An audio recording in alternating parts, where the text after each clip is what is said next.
एक भाई और बहन दिल्ली में रहकर अपने सपनों को पूरा करने में जी जान से जुटे थे।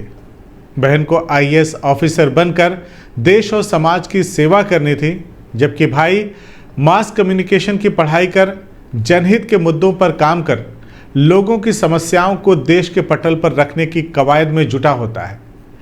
इसी दरमियान एक दिन भाई बहन से कहता है कि मुझे घर जाना है, मेरी गैर मौजूदगी में तुम अच्छे से पढ़ाई करना और जब तक मैं लौट कर नहीं आता तब तक तुम अपना ख्याल रखना। यह कहकर भाई अपने घर यूपी वापस आ जाता है और उधर उसकी बहन मन लगाकर पढ़ाई कर रही थी।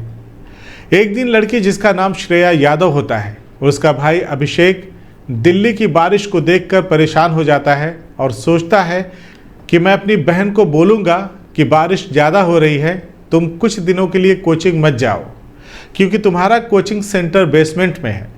कहीं ऐसा ना हो कि वहाँ पानी भर जाए जिससे तुम्हें परेशानी उठानी पड़े। भाई अपनी बहन को फ़ोन लगाने की सोचता है, लेकिन किसी कारणवश फ़ोन नहीं कर पाता। इसके बाद रात को घर के सारे लोग खाना खाते हुए टेलीविज़न पर समाचार देख रहे होते हैं। अचानक से एक तस्वीर टेलीविज़न की स्क्रीन पर नज़र आने लगती है और जो समाचार चैनल पर चल रहा होता है उसे देखकर घर के सारे लोग दहल जाते हैं। जब तक लोग कुछ समझ पाते तब तक उनका खुशियों का संसार उजड़ जाता है। नमस्कार, आदाब, बदलेगा भारत देख रहे हैं आप। दिल्ली के ओल्ड राजेंद्र नगर के राव आईएएस स्टडी सेंटर में हुए हादसे के बारे में आप सभी तो जानते ही हैं। इस हादसे में 3 लोगों की मौत हो गई है, जिस पर अब तक भाजपा और आम आदमी पार्टी में सियासी घमासान भी शुरू हो चुकी है। इसी सियासत की शिकार श्रेया यादव हो गई है। वो श्रेया जो आईएएस बनना चाहती थी, उसकी मौत हो चुकी है। उत्तर प्रदेश के अंबेडकर नगर जिले की रहने वाली श्रेया सिर्फ 25 साल की थी। आज परिवार ने पैतृक स्थान पर नम आंखों के साथ श्रेया का अंतिम संस्कार कर दिया है। श्रेया के पिता, उसके चाचा और भाई के चेहरे पर गहरी खामोशी छाई हुई है। उनकी आंखों से सिर्फ आंसू ही आंसू बह रहे हैं, जबकि श्रेया की माँ, उसकी चाची और बुआ का रो रो करके बुरा हाल हो गया है। श्रेया के पिता बताते हैं कि वो हमेशा कहती थी कि एक दिन वो आईएएस अधिकारी बनेगी और परिवार का नाम रोशन करेगी।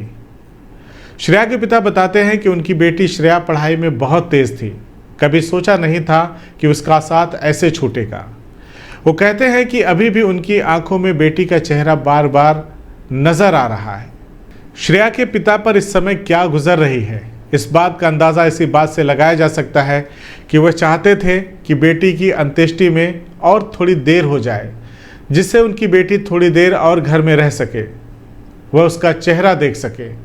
श्रेया के पिता कहते हैं कि अब वो अपनी बेटी का चेहरा कभी नहीं देख पाएंगे। वो कहते हैं कि वह खुद को नहीं संभाल पा रहे हैं तो परिवार कैसे संभालेंगे।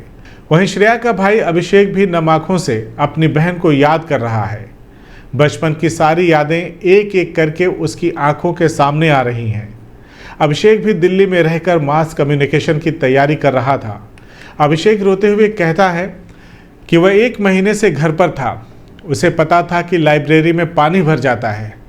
मौत से 1 दिन पहले उसके मन में ये विचार आया था कि वह अभी बहन को सजग कर दे और बोल दे कि वो लाइब्रेरी में अभी ना जाए, मगर वह कर नहीं पाया। अभिषेक का कहना है कि आज उसकी बहन के साथ ये सब हुआ है, कल किसी और बेटी या बहन के साथ ये दुखद हादसा हो सकता है, इसीलिए सख्त से सख्त कार्रवाई होनी चाहिए। वहीं श्रेया के चाचा धर्मेंद्र यादव का कहना है कि इस केस में हत्या का मुकदमा दर्ज होना चाहिए। ये हादसा नहीं बल्कि हत्या है। खैर, अब इस पर सियासत हो रही है, लेकिन इन सब के बीच एक बेटी जो हमेशा कहती थी कि आईएएस बनूंगी, अब वो कभी भी लौट कर नहीं आएगी। वहीं बात करें अगर दिल्ली स्थित संसद की, तो वहां पर आज समाजवादी पार्टी के प्रमुख अखिलेश यादव ने इस मुद्दे को लोकसभा में भी उठाया। साथ ही सरकार और अधिकारियों से जवाबदेही तय करने की मांग की।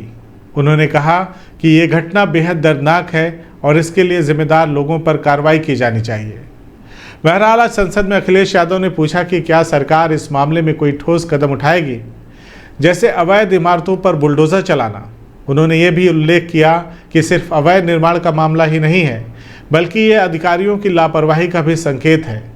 इस घटना के बाद छात्रों और प्रभावित परिवारों का गुस्सा उबाल पर है।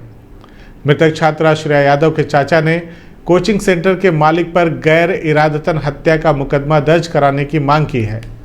उन्होंने ये भी कहा कि कोचिंग सेंटरों की लापरवाही के कारण होने वाली मौतों पर मालिकों की जवाबदेही तय होनी चाहिए। यह घटना एक गंभीर चेतावनी है कि कोचिंग सेंटरों और संबंधित अधिकारियों को सुरक्षा मानकों का पालन सुनिश्चित करना चाहिए। इससे पहले और जाने जोखिम में पड़े, यह आवश्यक है कि संबंधित अधिकारियों द्वारा उचित कार्रवाई की जाए और साथ ही कोचिंग सेंटरों में बुनियादी सुरक्षा सुविधाओं की जांच और सुधार भी किया जाए। आपका क्या कहना है इस घटना पर, हमें कमेंट करके जरूर बताएं।